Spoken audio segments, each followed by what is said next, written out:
Witam Was bardzo serdecznie. Dziś pokażę Wam przepis na bardzo soczystą karkówkę. Co będzie nam potrzebne do przygotowania? Ja tutaj mam 600 g mięsa karkowego w plastrach, 3 średniej wielkości cebule, 4 ząbki czosnku, małą płaską łyżeczkę kuminu, 2 duże solidne łyżki majranku, oliwę do smażenia, sól, pieprz, kilka gałązek świeżego tymianku. No i nasz główny składnik, dzięki czemu mięso staje się kruche, ciemne piwo porter. Dobrze, od czego zaczynamy? Na początku przygotujemy naszą marynatę. Do majranku dorzucamy kuminu. Przeciskamy te ząbki czosnku.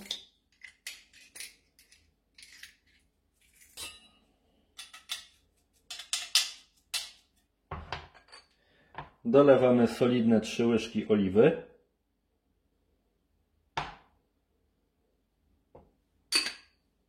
Następnie sól i pieprz do smaku.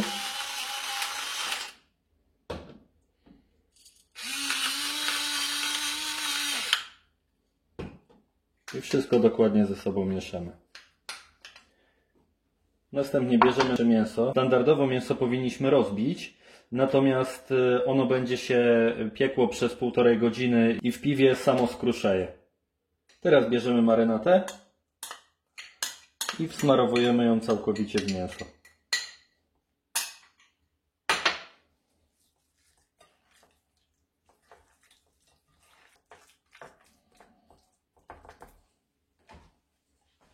Mięso przykrywamy.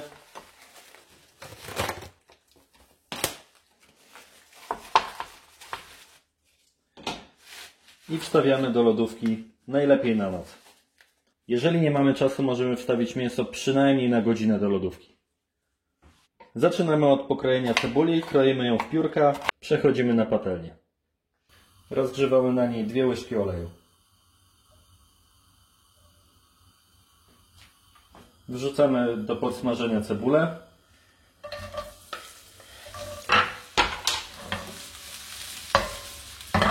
Smażymy ją do momentu zrumienienia. Cebulka dostaje już ładnego złotego koloru. Pamiętajmy, aby przed smażeniem mięsa wyjąć je przynajmniej pół godziny wcześniej z lodówki, aby nabrało temperatury pokojowej. Podsmażoną cebulę wrzucamy do naczynia żaroodpornego. A na patelnię dolewamy oliwy, około 1 dużej łyżki, i obsmażamy zamarynowane mięso.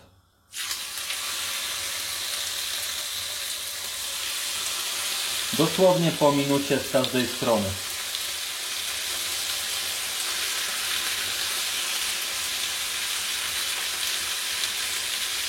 Po minucie przerzucamy karkówkę na drugą stronę. W międzyczasie rozgrzewamy piekarnik na 180 stopni, góra-dół.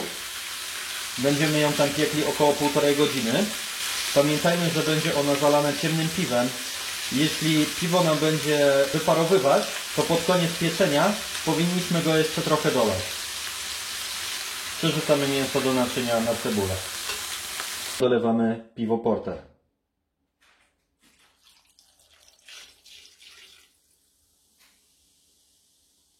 A następnie dorzucamy gałązki tymianku. Zanurzamy je w piwie, tak żeby nie wystawały na zewnątrz, ponieważ tak jak wspominałem, nasze naczynie będzie cały czas otwarte. Jeżeli wydaje Wam się, że piwa jest za mało, możecie śmiało dolać zwykłej wody. Odkryta karkówka wylądowała w piekarniku.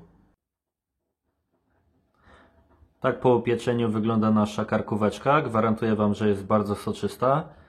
Polecam spróbować tego przepisu u siebie w domu. Pamiętajcie, żeby zostawić suba. Życzę smacznego i zapraszam do kolejnych przepisów.